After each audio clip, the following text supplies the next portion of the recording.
코메리칸 네트워크 뉴스톡톡을 시작합니다. 어제 전격 경질된 마크 에스퍼 국방장관이 화제입니다.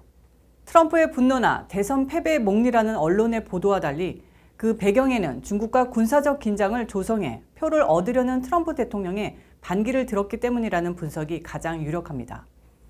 대선 한 달 전 남중국해의 중국이 강제 점령한 섬에 미군이 드론 공격을 감행하려 한다는 보도가 계속된 바 있습니다. 이른바 트럼프의 10월 서프라이즈 카드였습니다. 하지만 대선을 불과 나흘 남겨두고 에스퍼 장관은 중국의 무력 충돌은 없을 것이라고 공식 발표했는데 트럼프 캠프의 중국 때리기 선거 전략, 즉 반중국 전략에 찬물을 끼얹었습니다. 중국을 때려 표를 얻으려 했던 트럼프 대통령의 선거 전략이 한순간에 무너진 순간이었습니다. 트럼프는 에스퍼 장관에 대한 보복과 자신의 선거 결과 뒤집기 전략의 일환으로 초강경파로 알려진 크리스토퍼 밀러 대테러 센터장을 신임 국방장관 권한 대행에 지명했다는 분석도 나오고 있습니다. 내년 1월 20일 새 대통령 취임 때까지는 아직 트럼프가 대통령입니다. 선거 전에 무산된 중국과의 무력 충돌을 일으켜 안보와 전쟁 이슈가 전면에 부상할 경우 대선 결과 전국을 순식간에 자신에게 유리한 국면으로 전환시킬 수 있기 때문입니다. 실제로 트럼프 행정부 내내 미중 간의 전쟁 가능성이 계속 증가해왔습니다. 렉스 틸러슨 전 국무부 장관은 중국이 남중국해 인공섬에 접근하지 못하도록 하겠다고 밝혔으며 트럼프 스스로 미국은 중국이 남중국해 국제 수역을 침범하지 못하도록 하겠다고 못 바꿨습니다. 오바마 행정부도 이미 지난 2015년 이후 해군을 동원해 남중국해의 중국 인공환초에 진입해 무력 시위를 벌임으로써 이 지역의 긴장이 고조되어 왔으나 외교적 수사만큼은 완곡하게 표현했었는데 트럼프 행정부는 대통령이 직접 나서 선전포고나 다름없는 발언을 늘어놓았습니다. 대중국 정책은 트럼프 이전과 이후가 똑같습니다.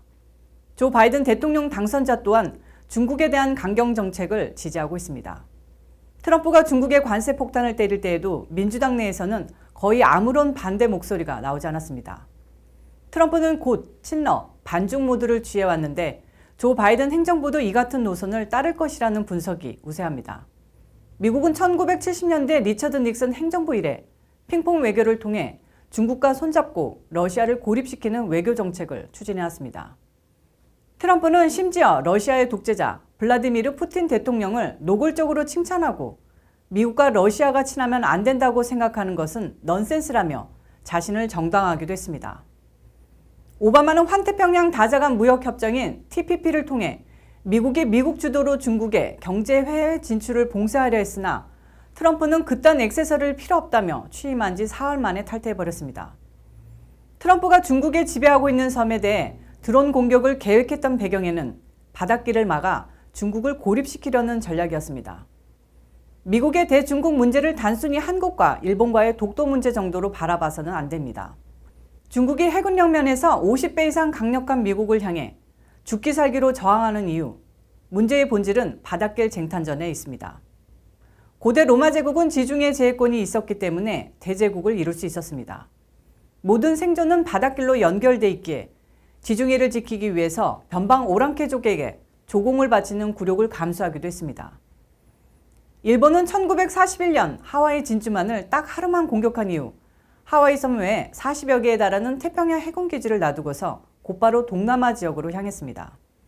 하와이 진주만을 공격하면 미국의 동남아 제해권을 회복하는 데 어려움을 겪을 것으로 생각하고 진주만 공격에 동원했던 함대를 곧바로 동남아로 틀어버렸던 것입니다. 일본은 원유를 확보하기 위한 전쟁이 아니라 원유를 실어 나르기 위한 안전한 바닷길을 장악하기 위해 미국과의 전쟁을 불사했던 것입니다. 독일은 2차 세계대전 당시 지중해 백기를 통해 중동 지역의 원유 접근이 어렵자 소련의 바쿠 유전지대 탈취를 목적으로 소련을 침공하는 무리수를 두다가 결국 에너지 고갈 사태에 직면해 패하고 말았습니다. 영국이 대서양 바닷길을 개척하고 신대륙에서 유럽으로 가는 해양 길목 전체를 봉쇄할 수 있었던 능력으로 200년 천하를 구축할 수 있었습니다.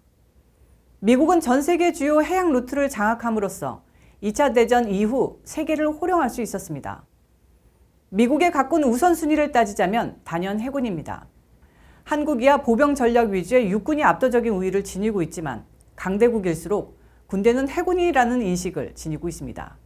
미국이 북대서양조약기구 나토를 창설하고 자금의 80% 이상을 조달했던 이유는 북대서양 부동항을 통해 유럽 진출을 꾀하는 소련을 방어하고 영국과 프랑스로부터 지중해 제해권을 넘겨받기 위해서입니다. 미국의 독일 주둔군 주력은 육군이 아니라 해군입니다.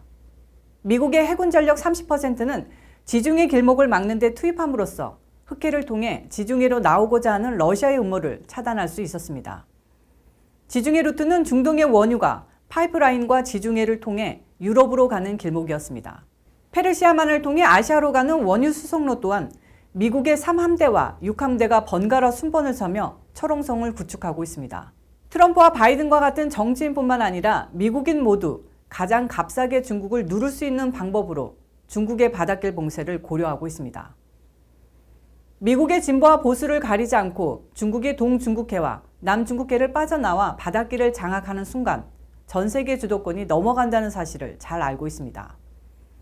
현재 분쟁 지역은 동남아 중에서도 중국, 대만, 베트남, 필리핀, 브루나이, 말레이시아, 대만의 영해가 겹치는 지역, 더 정확히는 필리핀과 베트남에 훨씬 더 가까운 환초지대입니다. 환초지대란 바위로 이뤄진 섬이 아니라 산호초 등이 군락을 이루는 바다풀 지대이기에 한국에서 말하는 인공섬이라는 표현은 중국을 옹호하기에 미국 입장에서 매우 불쾌한 표현이라고 할 수 있습니다. 중국은 필리핀에 매우 가까운 수비 환초와 미수치포 환초에 콘크리트를 붓고 인공 조형물을 만들고 있습니다. 미국은 중국이 남중국해 전체를 자신의 영해로 만들려는 음모를 꾸미고 있다며 앞으로 수개월 이상 이 인공 환초 12해리 이내에서 작전을 벌여왔습니다. 12해리는 국제적으로 용인되는 해양 영토 주권 범위이기 때문에 중국 쪽 입장에서는 약간 억울한 측면이 있지만 이를 용인할 경우 미국은 중국의 제해권이 넘어가게 됩니다. 중국도 결사적일 수밖에 없습니다. 이곳을 빠져나와야 미국과 대등한 경쟁을 하거나 일강으로 올라설 수 있기 때문입니다. 민주당은 트럼프가 45% 관세 폭탄을 때릴 때 오히려 좋아했다는 후문입니다. 자신들이 해야 할 일을 트럼프가 대신 해줬기 때문입니다. 트럼프가 어떤 방식으로든 중국과 무력 충돌을 벌이고 중국이 굴복하는 모습을 보일 경우 바이든이 새 행정부를 이어받더라도 훨씬 수월하게 대중국 정책을 끌고 갈 수 있습니다. 민주당에서 별다른 논평을 내놓지 않는 것은 속내가 무척 복잡하기 때문일 것입니다.